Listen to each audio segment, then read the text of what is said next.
नमस्कार दोस्तों, एक बार फिर से स्वागत है आप सभी का अतुल आरएएस के इस डिजिटल प्लेटफॉर्म पर। तो दोस्तों, हमने शुरू किया था आरएएस भर्ती परीक्षा के लिए इंडियन इकोनॉमी और हम पढ़ रहे थे आर्थिक अवधारणाएं और भारतीय अर्थव्यवस्था को। और पिछली क्लास में हमने बजट के निर्माण को डिस्कस किया था, जो कि हमारे सिलेबस का पहला टॉपिक था। बिल्कुल टॉपिक टू टॉपिक चल रही है अपनी क्लास, अपनी कंटिन्यूस है और जल्दी ही अपने सिलेबस को पूरा भी कर लेंगे। तो दोस्तों, वैसे तो बजट का निर्माण जो है वो हमारी राजकोषीय नीति का ही एक पार्ट है, लेकिन हम तो वैसे ही चल रहे हैं जैसे हमारे सिलेबस में लिखा है। वहां भी जितना आवश्यक डिस्कशन होगा करने के लिए वो वहां पर भी अपने करने वाले हैं। तो चलिएगा, क्लास को शुरू करते हैं बिना कोई समय खराब किए। क्लास वो जो हमारी आधारित है क्लासरूम के हैंड रिटन नोट्स के ऊपर और पीडीएफ के माध्यम से अपने पढ़ते हैं, जो कि एक बिल्कुल ऑथेंटिक हमारा कंटेंट रह जाता है। तो चलिएगा, चलते हैं पीडीएफ की तरफ और देखते हैं आज हम क्या नया सीखने वाले हैं। तो दोस्तों, हम बात कर रहे थे पिछली क्लास के अंदर बजट के निर्माण के विषय में। और बजट के निर्माण के विषय में देखिएगा, हमने बात किया था कि बजट निर्माण में हमारी सहयोगी संस्थाएं कौन कौन सी हैं। तो हमारी जो सहयोगी संस्थाएं हैं वो है वित्त मंत्रालय, नीति आयोग, प्रशासनिक मंत्रालय और के। यानी बजट का निर्माण वैसे तो वित्त मंत्रालय के द्वारा किया जाता है, लेकिन इतना बड़ा कार्य है, पूरे देश का बजट है, तो एक संस्था के द्वारा नहीं हो पाता, उसे विभिन्न संस्थाओं का सहयोग लेना पड़ता है। उसमें चार जो है टोटल अपने मान करके चलते हैं। वित्त मंत्रालय की अगर हम बात करें तो काम तो सारा उसी का है, संसाधनों का एकत्रीकरण करता है, विभिन्न डिपार्टमेंट के मध्य समन्वय रखने का, कोऑर्डिनेशन रखने का कार्य करता है। या यूं माने कि प्रारंभिक से लेकर के अंतिम स्तर तक के जो भी कार्य हैं वो सारे के सारे किसको करने होते हैं? वित्त मंत्रालय को ही करने होते हैं। नीति आयोग क्या करता है? फिर नीति आयोग ये तय करता है कि सरकार ने जो भी योजनाएं बनाई हैं उनके प्राथमिकताएं क्या रहेंगी, कौन से कार्य पे हमें ज्यादा ध्यान देना है, योजना हेतु संसाधन कौन से होंगे, कैसे प्राप्त होंगे। ये सारा जो सहयोग है बताने का नीति आयोग के द्वारा होता है। प्रशासनिक मंत्रालय जो है वो विभिन्न प्रशासन के अंतर्गत कार्य काम आने वाली जो चीजें हैं उनके लिए हमें क्या क्या चाहिए, जो आवश्यकताएं हैं उनकी पूर्ति करवाने का प्रयास करता है। और केक जो है उसके लिए जो अकाउंटिंग से संबंधित जो भी कौशल है वो उपलब्ध करवाने का कार्य करता है। दोस्तों, बजट निर्माण के 5 चरण हैं जिनकी हमने बात की थी, जिनके विषय में आज हमें डिस्कस करना है। तो बजट का प्राक्कलन या रूपरेखा, सबसे पहले बजट का जो है प्रारूप तैयार किया जाता है, फिर बजट का दस्तावेज, फिर उसे संसद की स्वीकृति लेनी पड़ती है, फिर बजट का क्रियान्वयन होता है दोस्तों। और फिर सबसे लास्ट में हम देखते हैं वित्तीय कोषों का लेखांकन और लेखा परीक्षण। यहाँ हम बात करें सबसे पहले दोस्तों प्रथम चरण की। तो जैसा अभी हमने देखा, प्रथम चरण में तो बजट की क्या की जाती है? रूपरेखा तैयार की जाती है। किसके सहयोग से? तो करता कौन है? सबसे पहली बात कि ये जो रूपरेखा तैयार करने का कार्य है वित्त मंत्रालय करता है, प्रशासनिक मंत्रालय के सहयोग से, नीति आयोग के सहयोग से, केग के सहयोग से। अब इसमें कैसे सहयोग रहते हैं? प्रशासनिक मंत्रालय की देखें तो अधीनस्थ जो भी कार्यालय हैं, प्रशासनिक कार्यालय हैं, प्रशासनिक मंत्रालय जो है अपने अधीन आने वाले समस्त कार्यालयों से आय व्यय का विवरण प्राप्त करता है। और वित्त मंत्रालय जो है प्रशासकीय आवश्यकताओं की जानकारी जो है वित्त मंत्रालय को देता है। दोस्तों, वित्त मंत्रालय को यहाँ को लिख लेना। अधीनस्थ कार्यालय से विवरण प्राप्त कर वित्त मंत्रालय को प्रशासकीय आवश्यकताओं की जानकारी देना। यह हमारी इस बार की आवश्यकताएं कौन कौन सी हैं? योजना आयोग बात करता है कि योजनाओं की प्राथमिकता क्या रहेगी, उनके विषय में जो है वो परामर्श देने का जो कार्य है वो उसके द्वारा किया जाता है। अब हम बात करें केग यानी नियंत्रक एवं महालेखा परीक्षक की, तो वो बजट प्राक्कलन तैयार करने के लिए वित्त मंत्रालय को लेखा कौशल उपलब्ध करवाने का कार्य करता है। दोस्तों, तो यहाँ पर देखिएगा, प्रथम चरण की जब हम बात करते हैं तो प्रथम चरण में बजट की रूपरेखा तैयार की जाती है, जिसे अपने बजट का प्राक्कलन भी कहते हैं। तो इस प्राक्कलन को तैयार करने के लिए जो भी लेखा कौशल है वो उपलब्ध कौन करवाता है? लेखा कौशल उपलब्ध करवाता है केग। ठीक है, तो वित्त मंत्रालय, प्रशासनिक मंत्रालय, नीति आयोग आदि के सहयोग से जो है वो बजट की रूपरेखा को तैयार करता है।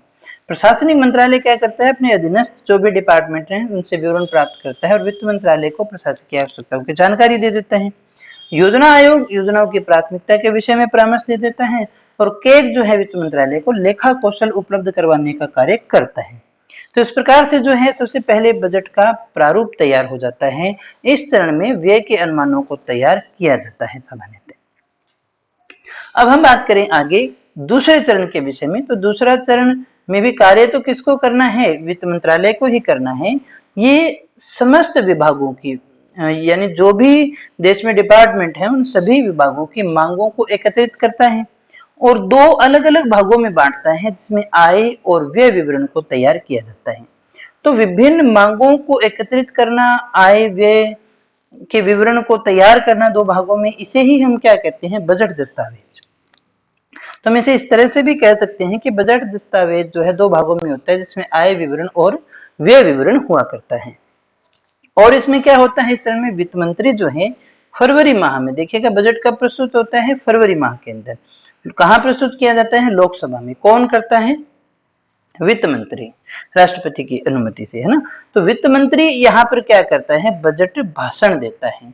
जो बजट वो बना करके लेके आता है, कभी देखा होगा आपने कि बजट प्रस्तुत होगा आज, तो उस दिन वित्त मंत्री जो है वो अपना बजट बना करके लेके आता है, बजट भाषण जो है वो उसमें संसद में देता है दोस्तों। तो वित्त मंत्री यहाँ पर बजट भाषण देता है। तो ये कार्य यहाँ पर हो जाता है, बजट दस्तावेज तैयार करना और बजट भाषण। तीसरे चरण में जो होता है हमारा, वो होती है संसदीय चर्चा। तीसरे चरण में क्या होगी दोस्तों, संसदीय चर्चा जो है वो शुरू हो जाती है। इसमें जो भी हमारे मद हैं उन सभी मदों पर क्या की जाती है, चर्चा की जाती है। और उसके बाद जो है वो चौथे चरण का आरंभ हो जाता है। तो तीसरे में ज्यादा वैसे कुछ है नहीं, सिर्फ चौथे चरण की तरफ ही चलते हैं अपने। चौथा चरण जो है, यहाँ पर बजट के क्रियान्वयन की कार्यवाही जो है आरंभ हो जाती है। कार्यान्वयन या क्रियान्वयन के अंदर जो है हमारी 5 प्रकार की प्रक्रियाएं जो है वो शामिल होती हैं। कौन कौन सी है, देखिए सबसे पहले हम क्या करेंगे, वित्तीय स्रोतों का एकत्रीकरण करेंगे, फिर उनका संरक्षण करेंगे, है ना, वित्तीय संसाधनों का वितरण करेंगे और सरकारी आय व्यय का लेखा जोखा रखेंगे, लेखांकन के कार्य करेंगे। तो बजट के क्रियान्वयन में क्या क्या चीजें आती हैं, वित्तीय स्रोतों का एकत्रीकरण करना, वित्तीय संसाधनों का संरक्षण करना, वित्तीय संसाधनों का वितरण करना, आय व्यय का लेखा रखना और लेखांकन करना। ये सारा कार्य जो है वो कौन से चरण में हो रहा है, हमारा चौथे चरण में। तो चौथे चरण में क्रियान्वयन होता है, याद रखिएगा। पहले में क्या था, रूपरेखा हमने तैयार की, पहले चरण में रूपरेखा तैयार की, दूसरे में हमने बजट के दस्तावेज तैयार किए, तीसरे में हमने संसदीय चर्चा कर ली, चौथे में क्रियान्वयन हो गया। तो पांचवें में क्या होता है, पांचवें में होता है परीक्षण। पांचवें में हम क्या करते हैं, बजट का परीक्षण करते हैं दोस्तों। किसके द्वारा किया जाएगा, लेखाधिकारियों के द्वारा जो है इसका अंकेक्षण किया जाता है। अंकेक्षण यानी कि ऑडिटिंग की जाती है। अंकेक्षण के बाद में जो महालेखा परीक्षक है के माध्यम से, जो महालेखा परीक्षक है वो इन लेखों का वार्षिक संकलन 4 शीर्षकों में करता है। अंकेक्षण जब हो जाएगा तो महालेखा परीक्षक क्या करेगा, देखिए बजट बना, रूपरेखा तैयार हो गई, बजट की क्या हो गई, रूपरेखा, बजट बनाया, बजट की रूपरेखा तैयार हो गई और दस्तावेज तैयार हो गया और उसको संसद में रख दिया गया, भाषण हो गया, उसके ऊपर चर्चा हो गई, उसके बाद में देखिएगा उसकी जो है क्रियान्वयन हो गया और लास्ट में उसका क्या होता है, ऑडिटिंग होती है। तो ऑडिटिंग जो होती है, लेखा परीक्षण जो है, अंकेक्षण जो होता है वो 4 शीर्षकों में होता है। एक हमारा राजस्व खाता होता है, यानी सरकार के खाते कह सकते हैं अपने इसको। एक हमारा पूंजीगत खाता है, ऋण खाता है और एक दूरस्थ प्राप्ति है, इनको हमें देखना होता है। ये 4 चीजें आती है। 4 शीर्षकों के अंतर जो है अंकेक्षण के बाद में इन लेखों का जो है वार्षिक संकलन किया जाता है। तो ये चरण थे दोस्तों। इसके बाद में जो है हमारा बजट का निर्माण पूरा हो जाता है। बस इतनी सिंपल सी चीजें थी जो हमें सीखनी थी, विशेष उसमें कुछ है नहीं। जो जीके की डिमांड है वो हमारी पूरी होती है इतनी चीजों से। अब हम थोड़ा कुछ और इम्पोर्टेंट चीजों के बारे में डिस्कस करें तो सबसे पहले हम देखें बजट से संबंधित वैधानिक कौन कौन से होते हैं। तो एक तो होती है भारत की संचित निधि, एक लोक लेखा निधि या सार्वजनिक निधि और एक होती है आकस्मिक निधि। 3 तरह के खाते आप कह सकते हैं, 3 प्रकार की निधियां होती हैं।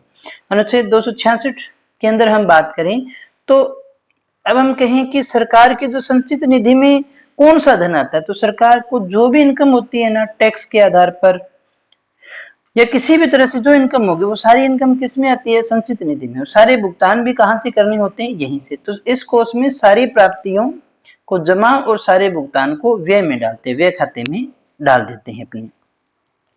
सरकार की ओर से होने वाली सभी भुगतान वैधानिक रूप से इसमें किए जाते हैं। विनियोग विधेयक लाया जाता है दोस्तों। इसमें देखिएगा, एक तो साधारण व्यय होता है और एक भारित व्यय होता है। दो प्रकार के व्यय होते हैं। जब कोई सामान्य व्यय करना है इस कोष में से, सारे खर्च तो इसी में से होते हैं, संचित निधि में से ही होते हैं, तो उसके लिए हर बार क्या करना पड़ेगा, विनियोग विधेयक के माध्यम से पैसा निकाला जाएगा। हम इस काम के लिए इस योजना से जो बजट में था इसके हिसाब से पैसा निकाल रहे हैं, फिर उसके ऊपर बहस होती है, फिर पैसा निकलता है। भारित व्यय कौन सा होगा, जैसे राष्ट्रपति की पेंशन वगैरह हो गई, ये संचित निधि पर भारित होती है। जब आप संविधान पढ़ते हैं तो आप देखते हैं कि ये इसके ऊपर क्या है, भारित है। तो भारित का मतलब सीधा सीधा यही होता है कि जो सैलरी है वो इसमें से ली जाएगी। तो भारित होने का मतलब ही अपने एक लेकर के चलते हैं कि जो पैसा है वो इसके ऊपर डिपेंड है, उसके लिए किसी प्रकार की बहस करने की आवश्यकता नहीं होती है।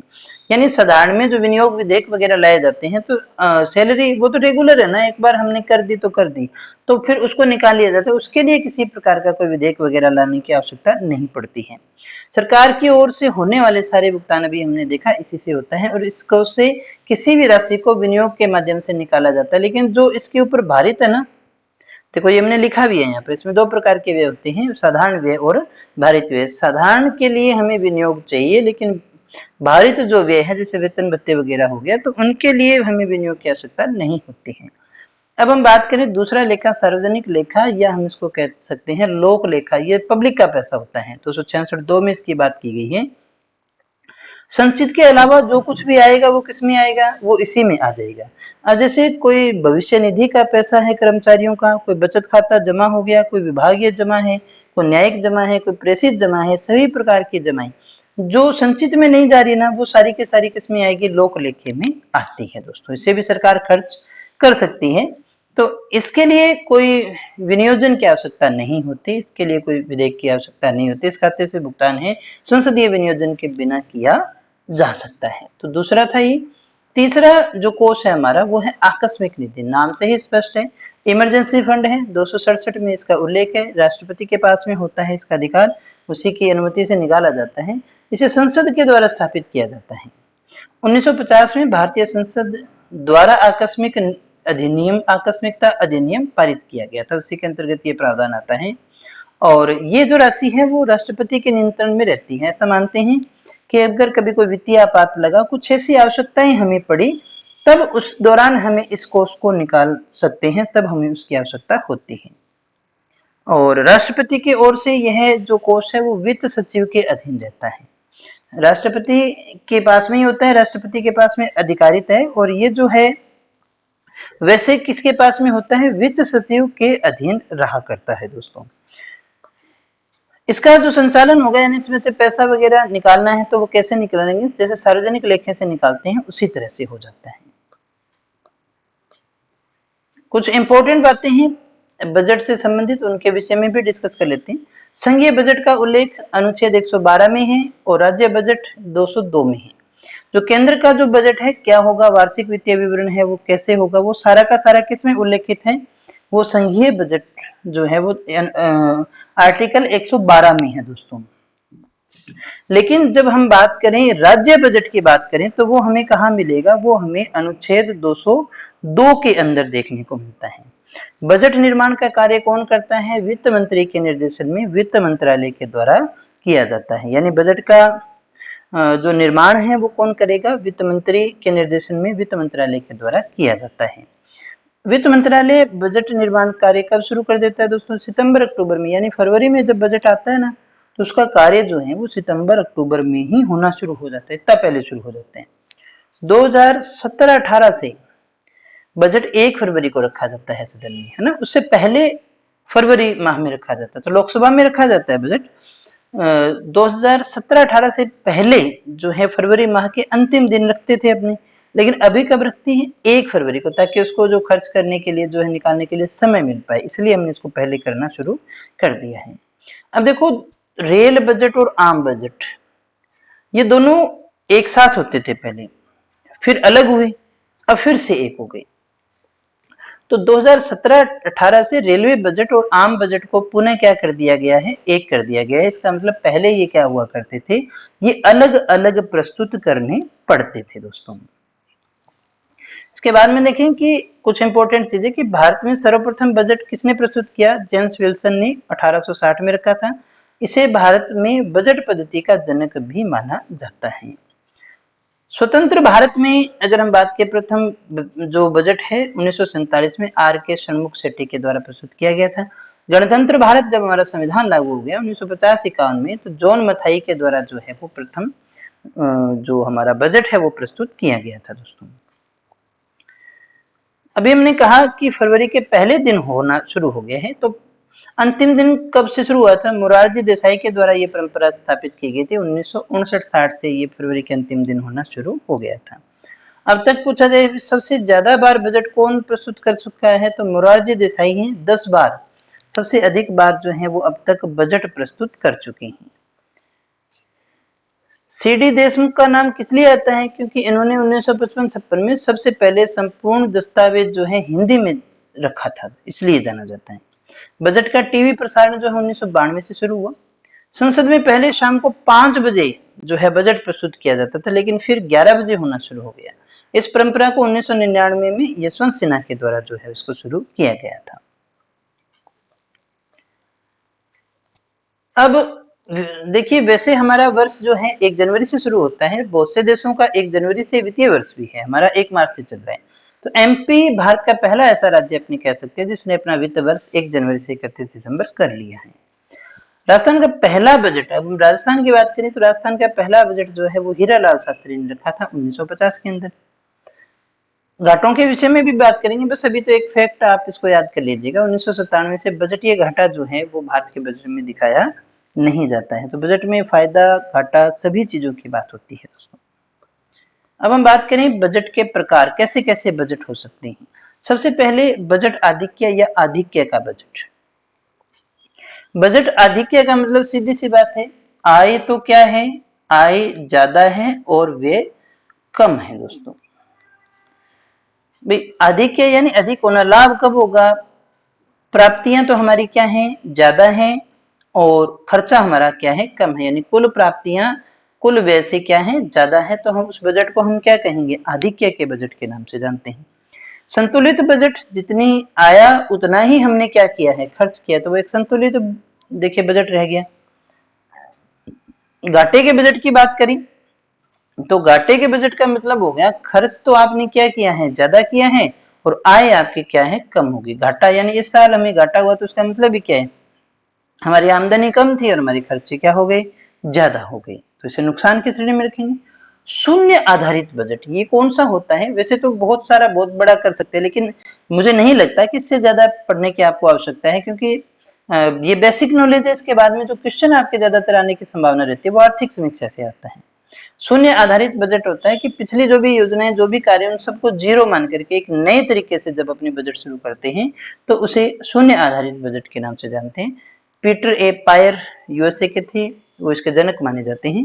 भारत में सबसे पहले 1887-88 में ये बजट आया था। इसके अलावा कुछ बजट के अन्य प्रकार भी हैं जो इंपॉर्टेंट है। बाकी ये जो टॉपिक है वो आपका मेंस में आपको लिखने के लिए आता है। अभी अपने उस दृष्टि से नहीं कर रहे हैं, अभी अपने प्री के अकॉर्डिंग कर रहे हैं, और यही हमारे लिए जानना जरूरी है। पहली बात करें हम निष्पादन बजट की, इसे उपलब्धि बजट, कार्य बजट के नाम से भी जानते हैं।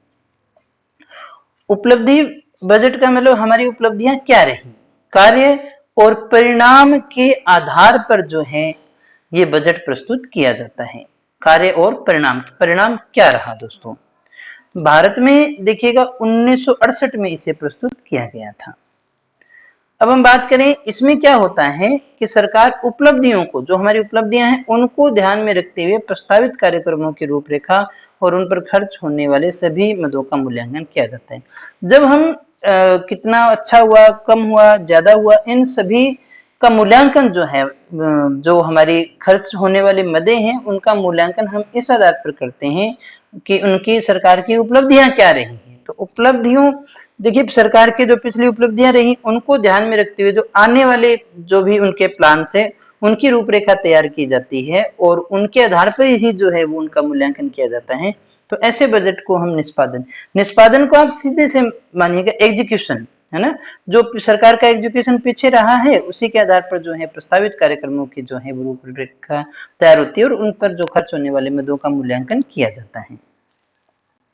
फिर हम कहें पारंपरिक बजट की, पारंपरिक बजट हमारा जो आम बजट होता है दोस्तों वही है, और इसमें समस्त जो सरकार की आय और व्यय है उसका लेखा जोखा तैयार किया जाता है। यहाँ व्यय के परिणामों का ब्यौरा कोई प्रस्तुत नहीं किया जाता। इसमें आउटकम की बात नहीं है, परिणामों की बात नहीं। आउटकम के लिए कौन सा बजट आ गया, आउटकम बजट। इसमें निर्धारित किए गए लक्ष्यों का, कि बजट में जो हमने लक्ष्य निर्धारित किए थे क्या हम उसे प्राप्त कर पाए हैं या नहीं कर पाए हैं। यानी जो धनराशि हमारी उसकी सही मात्रा और मद को सुनिश्चित करना ही आउटकम बजट का कार्य रह जाता है। भारत में 2005 के अंदर चिदम्बरम साहब के द्वारा इसके लिए प्रयास किया गया था। जेंडर बजट की बात करें, जेंडर बजट यानी जेंडर का मतलब आप महिला से ही ले लीजिएगा। महिला सशक्तिकरण की दिशा में कोई बजट तैयार किया जाता है तो उसे जेंडर बजट कहते हैं। सामान्य सी भाषा में मैं आपको समझाऊं, जब बजट का एक पार्ट जो है वो महिलाओं के खर्चे के लिए सुरक्षित रख देते हैं, इतना खर्चा जो है वो महिलाओं के लिए ही रखना है, और कई बार तो 50% से ज्यादा चला जाए, है ना। तो जब ऐसी कोई गतिविधि हो, विशेष फोकस जो है, जो नीतियां बन रही है उसमें जेंडर रखा जाए, महिलाओं को रखा जाए, तो उसे अपने जेंडर बजट के नाम से जानते हैं।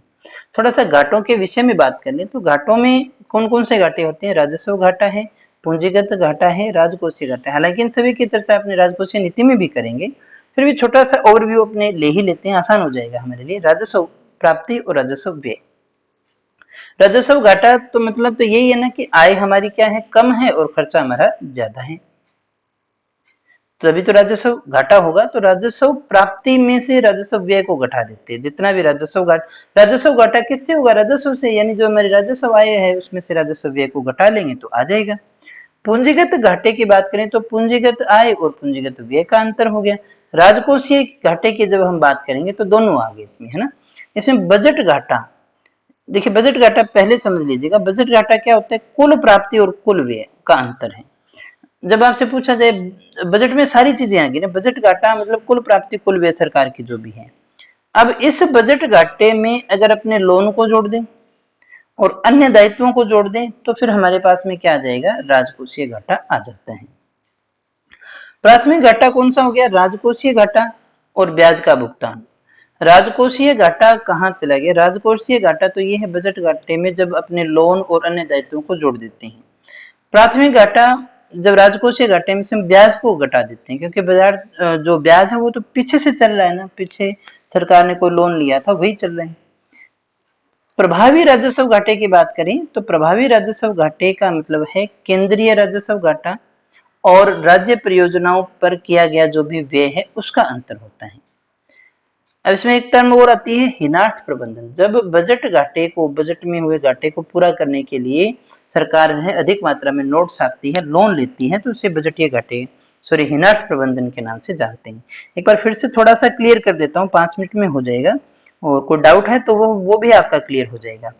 जब हम बजट निर्माण की बात करते हैं 5 चरणों में होता है। पहले चरण में क्या होगा, बिल्कुल बजट की जो है वो रूपरेखा तैयार हो जाएगी। क्या हो जाएगा, बजट की रूपरेखा तैयार कर ली जाती है। रूपरेखा में सहयोग रहता है प्रशासनिक मंत्रालय का। ये क्या करता है, वित्त मंत्रालय जो है वो अधीनस्थ कार्यालयों से डिमांड प्राप्त करता है, जानकारी प्राप्त करता है, और प्रशासन की आवश्यकताओं की जानकारी वित्त मंत्रालय को दे देता है।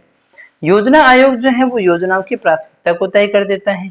केग जो है वो लेखा कौशल उपलब्ध करवा देता है, और इस आधार पर क्या होता है, व्ययों के अनुमान लगा लिया जाता है, और एक प्रकार से जो है हमारे पास में बजट का प्राकलन तैयार हो जाता है। दूसरे चरण में क्या होगा दोस्तों, दूसरे चरण में बजट दस्तावेज तैयार किया जाएगा। बजट दस्तावेज में होते हैं 2 भाग, आय विवरण और व्यय विवरण, जो वो वित्त मंत्रालय समस्त विभागों की मांगों को एकत्रित करने के बाद में करता है।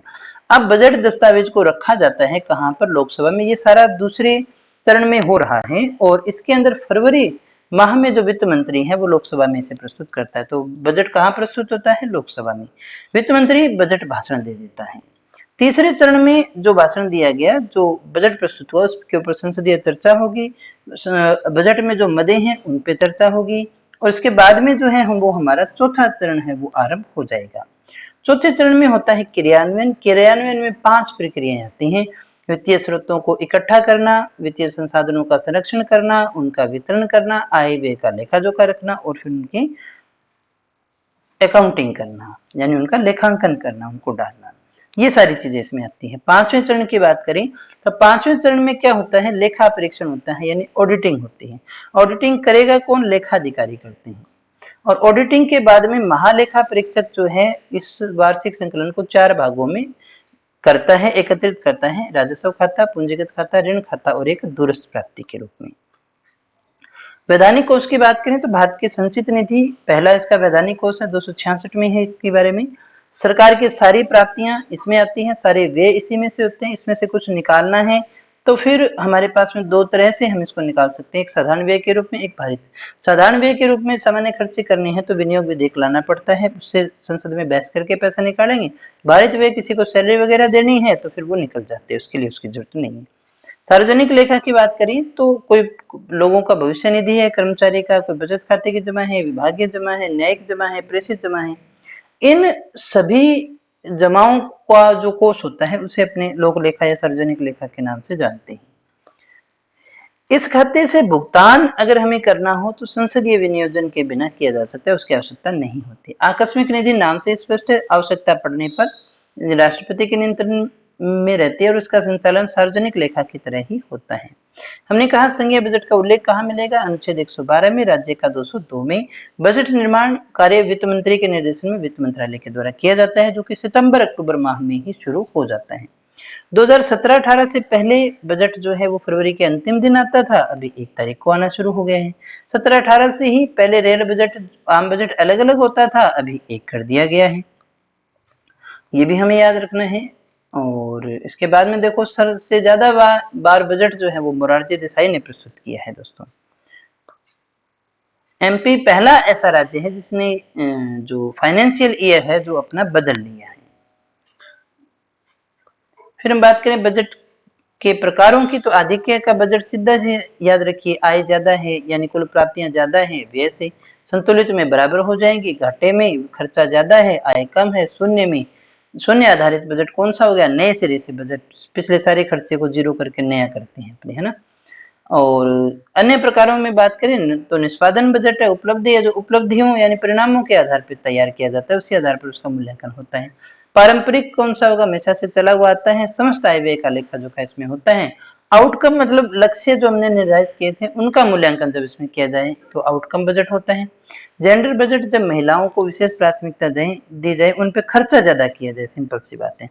घाटे में राजस्व घाटा है, राजस्व आय और व्यय का अंतर हो गया, पूंजीगत घाटे में पूंजीगत आय प्राप्त और व्यय का अंतर हो गया, राजकोषीय घाटे में हमने बजट घाटे के अंतर्गत जो है ऋण और अन्य दायित्वों को भी जोड़ दिया। बजट घाटा जो है वो क्या कर रहा है, कुल प्राप्ति और कुल व्यय का अंतर है, इसको यहाँ देखा हमने बजट घाटा, और इसमें ऋण भी जोड़ दिए और अन्य दायित्व भी जोड़ दिए। एक हमें देखना था हिनाट प्रबंधन, सरकार क्या करती है जब घाटा लग गया तो बजट घाटे को पूरा करने के लिए अधिक मात्रा में करेंसी छापती है, कई बार आपने ऐसा देखा होगा, या फिर लोन लेने का कार्य करती है इसको पूरा करने के लिए। तो दोस्तों ये तो हमारा बजट के निर्माण से संबंधित बातें सारी हमने अच्छे से डिस्कस कर ली है। मैं फिर से कह रहा हूँ ये टॉपिक जो आपका फिर से आपको एक बार राजकोषीय नीति में भी देखने को मिलेगा, क्योंकि अपने टॉपिक वाइज चल रही हैं, तो जिस तरह से सिलेबस में लिखा है आत्मसंतुष्टि के लिए हम वैसे ही चलेंगे। किसी प्रकार की कोई दिक्कत है, कुछ समझ में नहीं आया तो प्लीज कमेंट करके बताइएगा।